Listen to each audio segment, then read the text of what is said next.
Now I would like to welcome Danish. Now Danish is 12, soon to be 13, and is going into high school. Now he loves to go to his annual trips to India with his brother, and some of his hobbies include reading and listening to music. He is very shy, but because of this class, he has been able to open up a bit. Danish?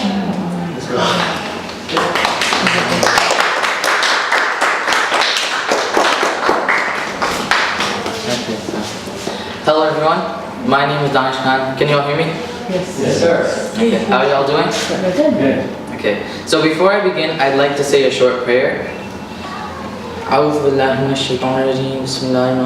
In the name of Allah, the most merciful and beneficial. Rabbi shrah li sadri wa yassir li amri wahlul 'uqdatan min lisani yafqahu qawli. Rabbi zidni ilma warzuqni fahma. This second short phrase that I said is to ease whatever you're about to do. So, again, hello everyone. My name is Danish Khan.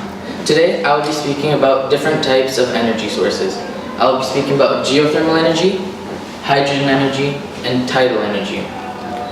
Before I begin, let me ask you a question. Why is wind energy so popular? Because it has a lot of fans. So, geothermal energy. Geothermal energy utilizes the earth because inside the earth, the lava is always moving, which always is generating heat. So what geothermal plants do is they send huge tubes down into the earth, which then they send water down. The water then touches the lava and then through vaporization becomes steam.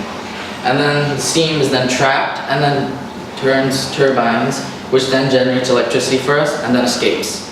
Now, this process does not have any emissions, so it's really good for us. And one country that has pioneered this is Iceland. It generates about 30% of all their electricity and 87% of all of their general heating, as in house heating and water heating. So now I'll move on to hydrogen energy. Hydrogen energy utilizes, as you can guess by the name, hydrogen.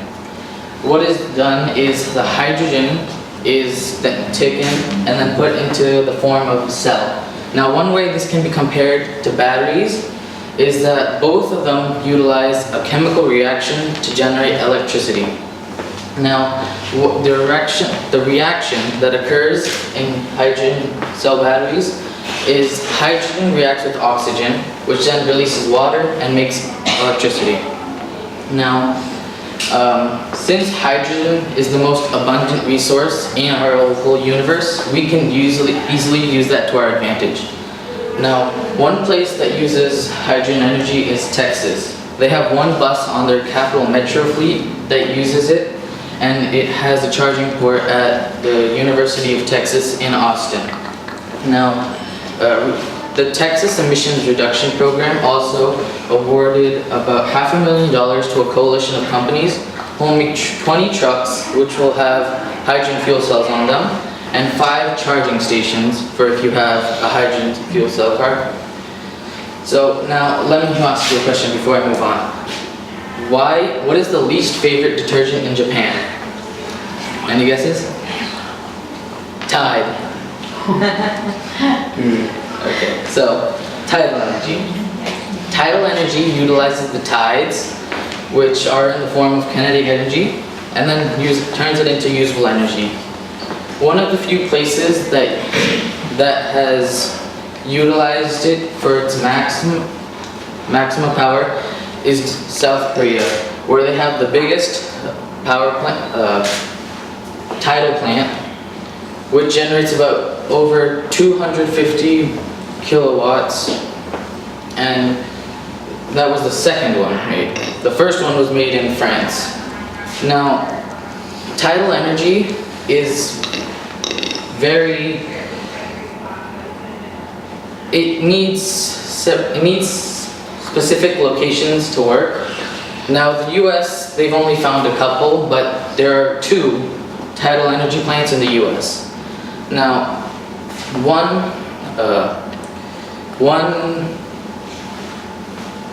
I'd say itself off on Cape Carter. Is it on Cape Carter? Yeah, I believe so. So,